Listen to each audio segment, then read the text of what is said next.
oh, he likes to put up a wall in mine in this position of the stage, etc., etc. But Byleth destroys Steve. This is one of Steve's worst matchups, and that is because disjoints. You need one of two things. Oh, God. Yeah, so you see that already. But you need one of two things to be able to beat Steve, and that is either speed or disjoints. So that's why you get characters like Cloud being his worst matchup, because he has both. But also characters like Byleth and Sephiroth, with those long-range disjoints, are able to just beat Steve because they can outspace him, outrange him, and not have to deal with all the fun, silly shenanigans that he has at his disposal. And speaking of fun, silly shenanigans, Byleth also doesn't have to play the same offstage game as him either. Like, a lot of the really foreboding tools that he has, Byleth can actively use to just recover instead. So, like, a solid chunk of Steve's game plan kind of goes out the window when Byleth can literally, like, recover with what you tried to impede them with. Yeah, there is one niche situation off stage which we might see coming up soon, where a very nice up smash to catch the minecart immediately. But there is a niche situation off stage where Steve can place like a 3-block long platform directly parallel with the ledge, and Byleth's tether will not catch ledge off of it. But we haven't even seen Leo off stage all that much, as he's just continuing to build up this damage against DDog. 50% might be about to lap him on this second stock already. Oh! Footstool dare. I don't know if you want to go ahead and call that the Jake. I don't want to know if you want to give him that exact title, but man, Steve Footstool Dare has been doing a lot the past few majors I've seen. Interestingly, though, we still haven't really seen DDog be able to upgrade those tools. He's gotten quite a bit of resources. We've seen a lot of anvils. We've seen a lot of minecarts. We see the diamond in hand here, too, but he's still on stone tools. He hasn't been able to get over to the crafting cart, but he is going to be able to send Leo straight into the TNT. Express ticket there. Look, exactly what you were saying. Every Steve plays a little bit differently. There's no way you can possibly research every weird little shenanigan that Steve has, because everyone has so many tricks up their sleeve, and it honestly just evolves.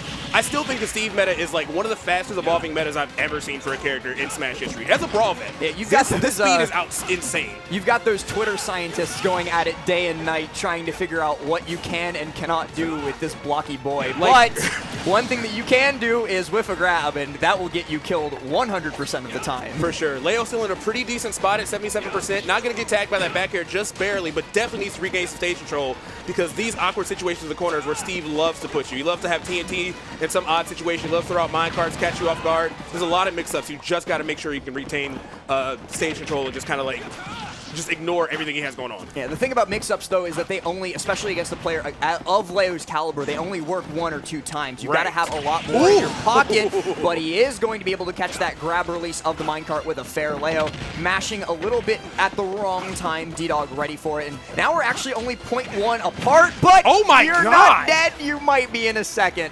You cannot, I repeat, cannot DI Byleth up B in. Never. You will get dared, and if you were 1% higher, you would have died. God, yeah, that's terrifying to know. Goes to the ledge trump, not going to get it, but still is able to clean up with even more pressure from that neutral air, which is honestly Byleth's neutral air. Got to be best in the game, or at least top 3. Probably. At absolute worst. But yeah, I will say this. DDog is getting stocks in like really unexpected ways, with like, you know, tricky setups, but Leo is just really putting out a lot of damage with these combos. Like, DDog? Every Leo interaction is doing like 40, 50 minimum. So what Leo was trying to do there was pressure DDog into picking an option, because what he wants you to do is literally anything. The correct option for DDog there in that situation was to wait on ledge for Leo to then preemptively do something, so that he could then follow it up, then escape, then maybe even get a punish, because you'll see it again on the replay right here. He waited for DDog to jump, forced that jump out, or he was looking for roll. If DDog had rolled, he would have up-tilted instead of F-tilted. And either one of those situations would have put DDog either in the blast zone or about to be in the blast zone. So Leo, really good job at just preempting DDog there, forcing him into a bad spot. But now we're going to be going to DDog's counterpick of small battlefield, and right out of the gates, Leo comes swinging. Yeah, you really weren't kidding about him being keyed into his options. Like we saw in that very first stock, he went for like a minecart, which in like a decent position, like he was on top of Leo's head, and Leo just immediately reacted with up smash, like before the hitbox could even come out. Fun fact, minecart's not reactable at that position. Like when you're right on top of him, it's not reactable. Leo preempted it. Oh, okay. Even better then. It is reactable when you're like about a block apart. We'll use that as a unit of measurement here. When you're about a block apart, but if you're directly on top, minecart is too fast. He's not dead, but that hurts. It is also very worth noting that that was high percent's last stock. Like DDog is still playing really, really well right now. It's just, man, you are fighting the best of the best. F smash comes through. It's not going to sweet spot, but DDog in a weird position here. Leo actually ends up... Nice. Yep, okay. Yeah, that was really good edge guarding from Leo. Reading the angle he wanted to fly in at. He's been putting on a ton of pressure on DDog off stage. He's got that gold-powered minecart here, though. So, do you know what happened there? The fair hit the pressure plate. What Leo was trying to do in that situation was just bump the TNT away so that he could recover normally, and the fair just reached just far enough that it hit pressure plate and detonated the TNT in his face. My favorite thing about that entire interaction is DDog was just standing in center stage like, wow, that's crazy. Like, he was just vibing. I don't remember asking. He's like, let me put this over here again. Oh my God. Yo, all right, look, Leo is getting absolutely bodied by these TNTs. He's got to figure out some kind of, you know what, honestly, maybe this whole weekend is about like learning what to do about TNT because he's been There's so many Steves here. And there's a bunch, like Yanni's here, DDog's here, Jake's Jake is here, Stefan's here. There's so many Steves. So like, I think if you want to learn the Steve matchup, Collision is the place to be. Wow. Yeah, I think I was looking at the stats for 128, and I think there were like 5 different Steves in 128. Oh my gosh. Nice up smash once again. Yeah, Leo is really doing a good job of making sure that DDog is not able to pressure him from above. He is 2 for 2 on stuffing that out, and that's definitely an area that Steve loves to hang out in. Oh, please stop DIing in. Leo going to try and chase off stage, but minecart to the rescue is going to get DDog back in control of the stage. Leo just barely crosses up past. He DI'd in again, but he was just outside of the percent range. DDog survived that through no fault of his own.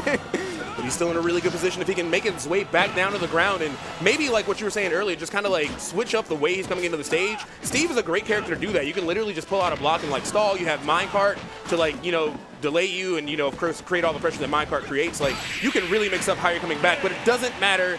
MkLeo was keyed in, got that back air, totally bodied DDog on that last stop, and continues his lead. Remember what we talked about near the end of game 1, where mix-ups only work once or twice, right? Yes. You can't do them over and over, especially against a player who will remember. Leo, when he gets hit by a mix-up of that nature, he internalizes it, he remembers it, and right here, DDog tried to go for the same thing he did earlier. He wanted footstool dare. Leo recognized that, crossed him up, got the back air, and took the game as a result. So, again, you need to be very cognizant of when and where you use those bags, or use those tricks out of your bag, rather, because you can't use them too often. Right, and again, a character like Steve should have enough where you might not even have to repeat them in a best of 5 set, honestly. Like, you have a lot of options.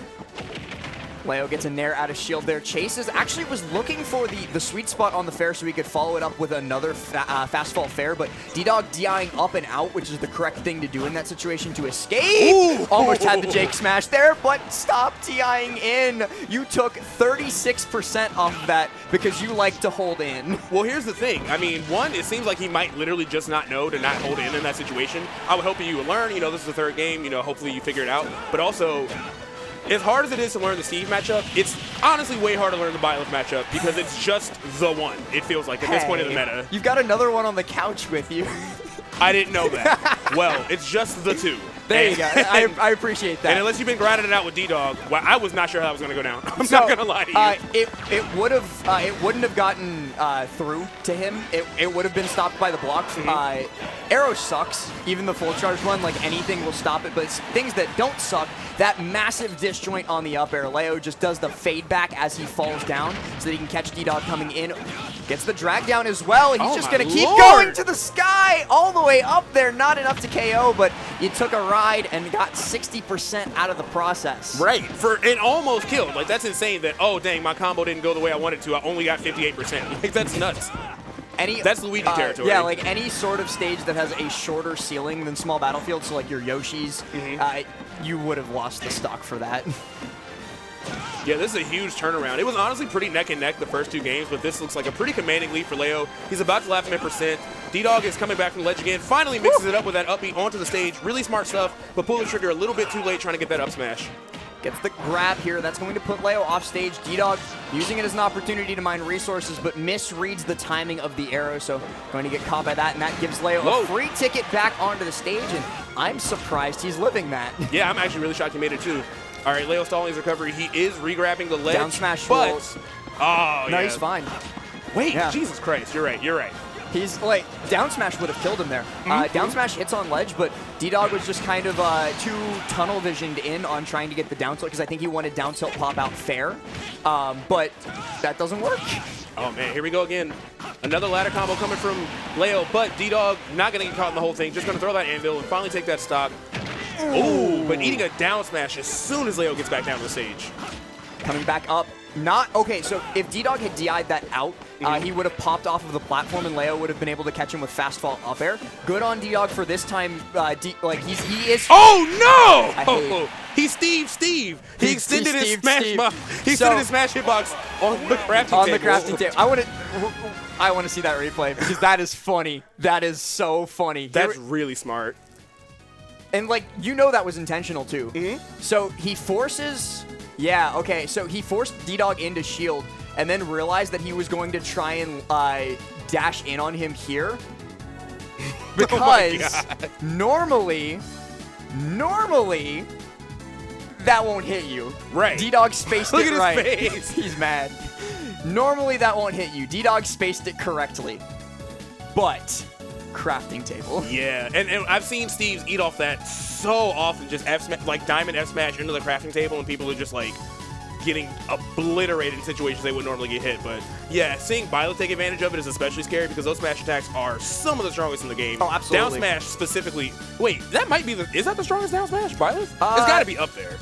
It's got to be top 5. I couldn't tell you for sure, but it's probably top 5. It's got to be top 5. The fun thing about down smash more than any other tool is that it will break shield with any sort of pressure on it. So, like if you get hit by like hit 1 of Nair on shield and then down smash, or if you get hit by Fair on shield and then down smash, just about anything. Like Byleth just has to preemptively breathe on your shield and then down smash you, and you will get shield broken by that down smash. So I think that's actually what Leo was trying to do there, because he did get the shield damage off with the Fair before he faded back. So he was trying to get DDog to run in shield, get shield broken, get the KO off of that, but you know, it worked out anyway. It was still active. Would falling Nair to down smash work? I know Nair doesn't do like a lot of. Nair is absurdly good, but it doesn't do like a whole bunch of shield damage. Was that still enough? It will. Even that is enough. It will. That's anything. Why, yo? Like, if you've seen people just shield like raw down smash, their shield gets to be like this big. It's nothing. it is nothing. But either way, still really well played from DDog. He kept it very competitive those first couple games. It definitely looked like Leo had kind of like figured out some tricks. Yeah, we did focus pretty hard on that matchup ahead of tonight because we were a little bit worried about DDog and the army of Steves in general. There's so many. Yeah. Last night we were discussing like, hey, you can counterplay this with this bull. Like,